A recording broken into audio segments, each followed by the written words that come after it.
So here we are in the workshop doing our distributor playlist. We're going to do 6 or maybe 7 individual videos on removing, replacing and changing the parts on a distributor.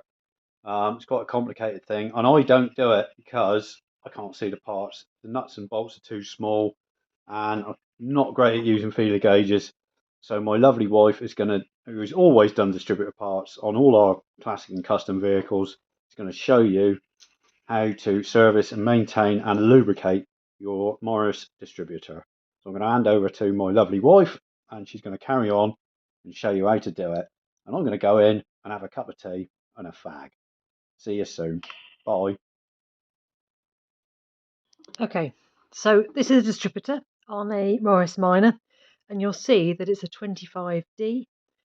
The early Morris Minors had a DM2, and you do also see 45Ds as well. But generally, on Morris Thousands, you'll see 25D distributors. So it's been taken out of the car, and it's in its clamp to protect its timing settings. And you'll see that this is the distributor cap, and these were where the HT leads were. So this is the one that came from the coil, and these are the ones that go to the spark plugs. Now you might have a different cap. You might have a side cap, which is this, where the leads come out sideways and these are screwed in. But most of the time, on the later Morrises, you'll see a top entry cap like this. So to undo it, it's got 2 clips. And if you were in the car, you'd be doing the furthermost clip first. And you push down on them and then they open. And then you can take it off. Now you'll see that it fits in only one way. So there's this gap here and it fits over where the LT lead connection goes here.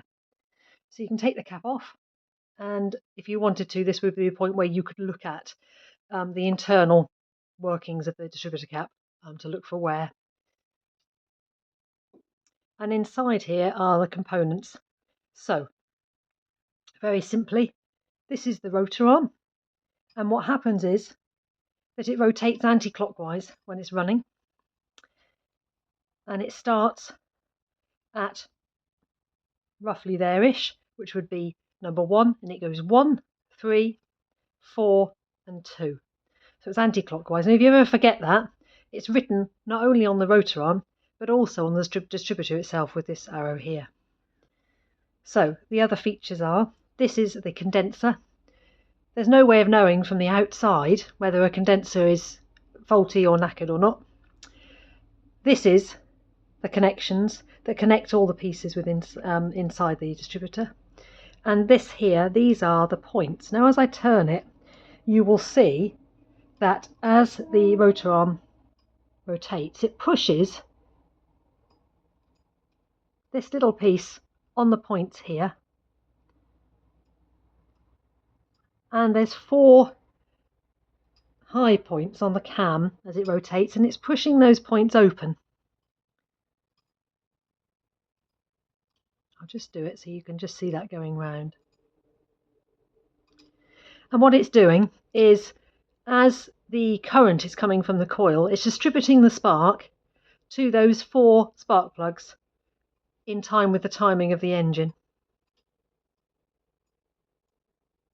So the other bits to spot on the distributor are this here, which is where your vacuum advance hose would connect. Now on very early Morrises it would be a screw in, but this is a push fit. And this bit here, and this allows very minute adjustment of the timing. So having set the timing on a distributor, what you can then do is use this little adjuster to advance or retard the timing very, very slightly. So that's the basics. And then the next video we'll do, I'll show you how to spot if there's an issue with it.